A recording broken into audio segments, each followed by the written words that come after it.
Semua orang pasti pernah mendengar atau bahkan mengetahui tentang Sumpah Pemuda.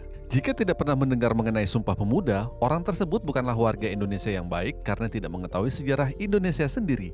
Tetapi di balik itu ternyata ada fakta unik dan menarik di balik sejarahnya, yang jarang diketahui banyak orang. Apakah saja itu? Simak video ini sampai habis.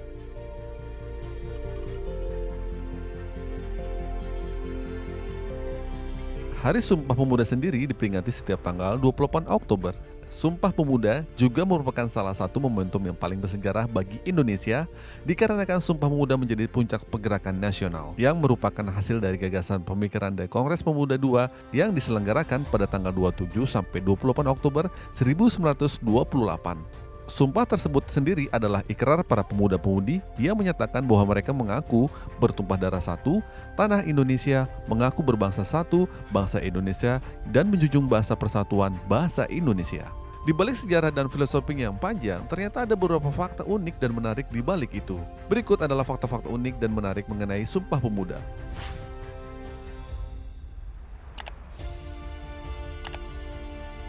1. Awalnya tidak bernama Sumpah Pemuda. Pada saat Kongres Sumpah Pemuda tersebut berlangsung, rumusan yang ditulis sendiri oleh Muhammad Yamin itu tidak disebut dengan Sumpah Pemuda. Meski telah dibacakan para pemuda pada kongres tersebut, rumusan ikrar tersebut tidak memiliki nama atau judul tertentu yang menggambarkan penyuaraan tersebut. Kedua, diikrarkan di rumah Tionghoa. Peranan pemuda-pemuda dan orang muda yang keturunan Tionghoa memiliki peran yang cukup besar dalam Kongres Pemuda II. Bahkan gedung yang digunakan untuk membacakan Sumpah Pemuda merupakan asrama pelajar milik peranakan Cina bernama Sikok Liang. Ketiga, lagu Indonesia Raya pertama kali dinyanyikan.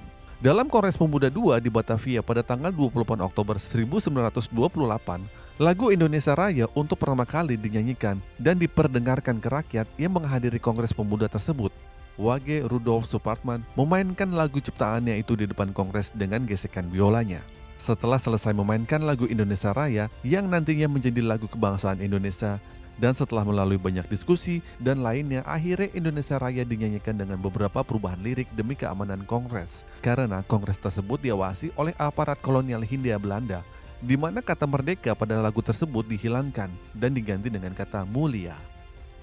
Keempat, ada pemuda wanita yang ikut membantu lahirnya Sumpah Pemuda.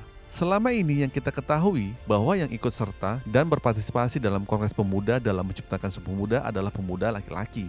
Dan faktanya ternyata tidak hanya laki-laki, melainkan terdapat wanita juga yang ikut serta membantu dalam Kongres Pemuda tersebut. 5. Naskah Sumpah Pemuda ditulis dengan satu orang saja. Muhammad Yamin yang merupakan sekretaris dari Kongres Pemuda juga mengikuti Kongres Maraton yang digelar pada tanggal 27 sampai 28 Oktober 1928. Muhammad Yamin sendiri memiliki tugas untuk meramu dan merapikan struktur dan rumusan dari hasil diskusi. Dan hebatnya adalah Muhammad Yamin tidak membutuhkan waktu yang lama untuk dapat merumuskan ikrar pemuda yang kemudian tak lama ia serahkan kepada Kepala Kongres Sugondo Joyo Puspito. Itulah Sinotiverse 5 fakta unik dan menarik yang dapat kita ambil dari peristiwa Sumpah Pemuda. Pemuda menjadi salah satu tonggak utama sebagai pergerakan kemerdekaan Indonesia. Karena hal itulah yang menyebabkan Sumpah Pemuda dianggap sebagai kristalisasi semangat untuk menegaskan cita-cita berdirinya negara Indonesia. Oleh sebab itu, kita harus tetap memahami sifat-sifat Sumpah Pemuda, yaitu seperti semangat juang pemuda dan juga semangat menyatukan persatuan Indonesia agar Indonesia dapat selalu menjadi negara yang lebih baik dengan orang-orang generasi muda yang turut dalam membangun dan berkontribusi untuk Indonesia. Semoga bermanfaat. Salam Sumpah Pemuda.